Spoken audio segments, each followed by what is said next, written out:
The new housing plan announced by the government on Wednesday, Delivering Homes, Building Communities, sets out proposals to massively increase the number of homes in Ireland over the next 5 years. Described as old wine in a new bottle by its critics while lauded as the step change needed by its authors, will the new housing plan actually deliver after so many previous documents have failed to? The first thing to say is this is not like Housing for All, the previous plan announced in 2021. Annual targets have not been set, and instead the government is banking on the delivery of 300,000 homes by 2030. It plans to get there by a number of measures, in parallel with greatly reducing the number of people in Ireland who are homeless.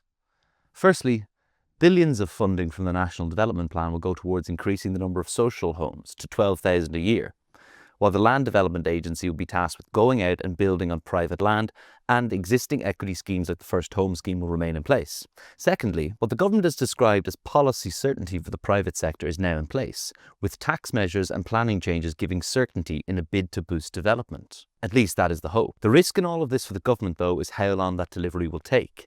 With house prices rising, the average would-be homeowner is no clearer even with this new plan when they may be able to afford a home of their own. There is a private acknowledgement within government and across the sector.